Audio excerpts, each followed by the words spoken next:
Test flight શરૂ થતાં જ રોકેટ એન્જિન બ્લાસ્ટ, સ્કોટલેન્ડમાં સ્પેસપોર્ટ પર મોટો વિસ્ફોટ, ગણતરીની સેકન્ડોમાં જ વિસ્ફોટ થયો, આખું રોકેટ આગની જ્વાળાઓમાં લપેટાઈ ગયું.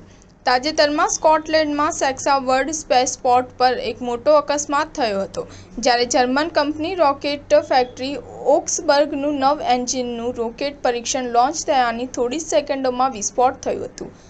આ ઘટનાએ સૌને ચોંકાવી દીધા હતા. રોકેટના નીચેના ભાગમાંથી આગ અને ધુમાડાના મોટા ગોટે-ગોટા નીકળતા જોવા મળ્યા હતા, જેના કારણે આખું રોકેટ આગની જ્વાળાઓમાં લપેટાઈ ગયું હતું.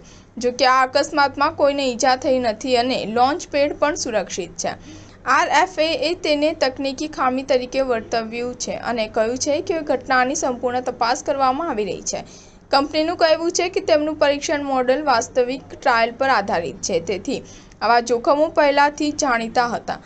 કંપની શક્ય તેટલી વહેલી તકે નિયમિત કામગીરી પર પાછા ફરવાનો પ્રયાસ કરી રહી છે. આ અકસ્માત બાદ હવે તમામની નજર RFAની આગળની તૈયારીઓ પર છે.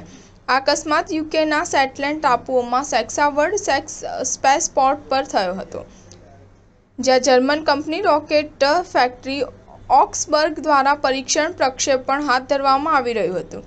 9 એન્જિનવાળા આ રોકેટ પરીક્ષણ દરમિયાન વિસ્ફોટ થયો હતો. ઘટનાના ફોટામાં સ્પષ્ટપણે જોઈ શકાય છે કે રોકેટના નીચેના ભાગમાંથી આગ અને ધુમાડાના મોટા ગોટે-ગોટા નીકળી રહ્યા છે, જે આખા રોકેટને પોતાની ચપેટમાં લઈ રહ્યા હતા. આ ઘટના પછી RFAએ કહ્યું કે રોકેટના પ્રથમ તબક્કાના પરીક્ષણ દરમિયાન ટેકનિકલ ખામીના કારણે રોકેટમાં વિસ્ફોટ થયો હતો. જો કે આ અકસ્માતમાં કોઈને ઈજા થઈ ન હતી અને લોન્ચ પેડને પણ કોઈ મોટું નુકસાન થયું નહોતું. શાહ ન્યૂઝ 7 હંમેશા સચ્ચાઈની સાથે.